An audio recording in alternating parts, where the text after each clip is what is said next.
यमुनानगर पहुंची कांग्रेसी नेता कुमारी शैलजा ने लोकसभा चुनाव के उम्मीदवारों की लिस्ट जल्द जारी करने को लेकर बड़ी बात कही है और इसी के साथ उन्होंने लोकसभा चुनाव न लड़ने की जो इच्छा जाहिर की थी उस पर उन्होंने कहा कि हाईकमान जैसा आदेश करेगा वो उससे पीछे नहीं हटेंगे। हालांकि उन्होंने लोकसभा चुनाव की तैयारी पहले से ही शुरू कर ली थी। तो वहीं दूसरी ओर शैलजा ने भाजपा सरकार पर तंज कसते हुए कहा कि उनकी जुमलेबाजी से लोग वाकिफ हो चुके हैं। 400 पार का नारा देने वाली भाजपा विधानसभा में भी 75 पार का नारा दे रही थी, लेकिन बीजेपी के पास 40 सीटों का आंकड़ा बड़ी मुश्किल से जुड़ पाया है। हाईकमान के पास कई जरिए होते हैं, जैसे सर्वे भी किए जाते हैं, उनके अलग पर्यवेक्षक होते हैं, तो वो अपनी रिपोर्ट लेकर और बाकी सबकी राय लेकर फिर फैसला उस स्तर पर होता है। पर जो हरियाणा की लिस्ट है उसमें काफी विलम्ब हुआ है, गुटबाजी की बात कई राज्य हैं अभी तो बाकी, अभी तो सिर्फ 39 आई हैं।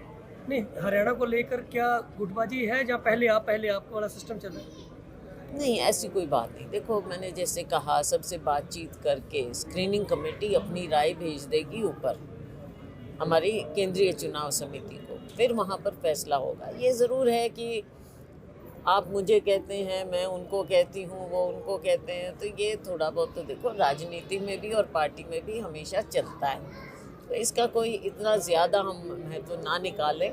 ये हमेशा राजनीति का हिस्सा रहता है, लेकिन आखिर में फैसला हाईकमान कई पहलुओं को देखकर ही करेगा। 9 हैं हमारे पास, हमारा प्रयास होगा। दोनों तरह की बात है, हमारा जो वर्कर है वो भी उत्साहित है, और दूसरी बात जो है कि जनता में आज के दिन एक बहुत बड़ी एक लहर है कांग्रेस के प्रति और भारतीय जनता पार्टी के खिलाफ।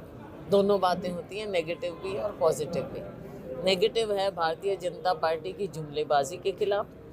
10 साल का जो इनका शासन कहें या कुशासन कहें, कुछ कहें, गैर जो ये नीति रही, इनकी जन विरोधी नीति रही है, उसके खिलाफ लोगों में एक बहुत भारी नाराज़गी। स्क्रीनिंग कमेटी का काम चल रहा है, अलग अलग राज्यों की स्क्रीनिंग कमेटी मिल रही हैं, और उसके बाद जैसे जैसे क्लियर होता है हमारी केंद्रीय चुनाव समिति उस पर विचार करके फिर हमारी सीटें डिक्लेयर करते हैं। इकट्ठे करने की बात नहीं है, स्क्रीनिंग कमेटी का एक सिस्टम होता है बैठने का, और उसी के तहत हमारा पार्टी का काम चलता है और वो लगातार जारी है।